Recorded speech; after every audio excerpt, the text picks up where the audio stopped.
Ross, thank you. My it's pleasure. just so good to have you here. It's great, isn't it? It's really good to have you here. It's nice to see the whole gang and all the crew that I've known for so many years as well. I know, it's lovely.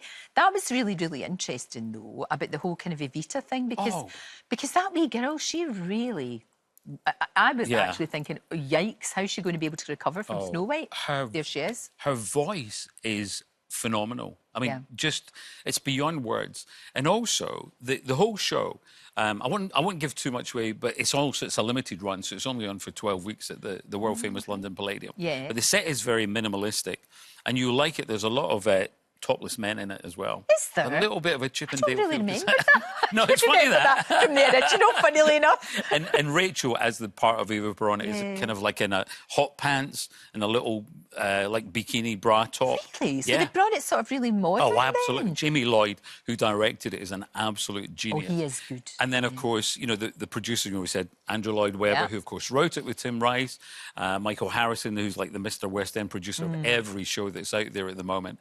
And they have done the most incredible things with it. And, of course, what everyone's talking about is that balcony scene. Yeah. So there's been so much talk of like, oh, people are paying all that money, and she goes out and sings "Don't Cry for Me, Argentina." Outside. Exactly. But the incredible thing is, in the audience, the reaction was phenomenal. People were just cheering inside. Can you hear her? Oh, yeah. Oh, you can hear so her what outside? happens is, as she's on stage, right, then she moves, and then there's a screen comes in, and then Che Guevara does this little bit of an introduction, and then it cuts to her. So, you know, upstairs in the Palladium where you've got all those beautiful bars and little areas, she walks through that, so and it's all live. The camera takes her live, and then as she walks out onto the balcony of the Palladium, which, of course, is like Eva Peron giving her address to the all masses. these people that turn up every night. And now in Argyle Street in London, it's just full. I mean, can't move. 4 o'clock for a matinee, 9 o'clock for the evening show. And if she's coming along? And they're all sitting there, and she goes out and just sings. And then you've also got members of the cast down in the audience as well. Wow. So they're singing along. I mean, it is just, it's one of those moments where, you know, when people are like, oh, I'm not sure, it is theatre magic. And even though you're inside, you feel even more special. Right, so you still get the you still get the whole bit. You hear it, everything, and you get that reaction. So that's when people go mad in the audience as well. Wow, what a clever thing to do. So did you see Sunset Boulevard with Nicole Scherzinger? I did, not with Nicole. Years ago I saw it. So when they did the kind of reboot of it, Jamie Lloyd again was the director. So the second half of Sunset Boulevard, you had the cast all live on TV. And then, then the chap who was brilliant playing Joe, he walked out onto the Strand and walked along. Didn't matter what the weather was like.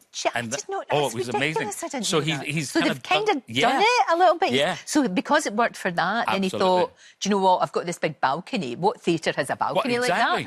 And then we'll just go and use it. And the reaction at the end. I genuinely have never, ever seen a reaction at the end. I mean, the applause, and it just kept going. And then you could see in her, obviously, with, as we said, all she's been through. Yeah. She got really emotional. And then as she took yet another bow, you could see her saying to one of the co-stars, what do we do? What do we do? Because that was it. It's like, do we stay here for the rest of the night? And then, of course, because there's that initial bit, you know, where they're all like sort of po-faced, you know. Yeah. And they go, thank you very much, thank you very much. And then it was like, and then it was like a wee giggle, and then it was like, and you could see her getting embarrassed, and then you could see her crying. And then she just, big smile. Fantastic. It was just one of those, you know, those moments when, again, I always think how lucky I am to go to these things. Yeah.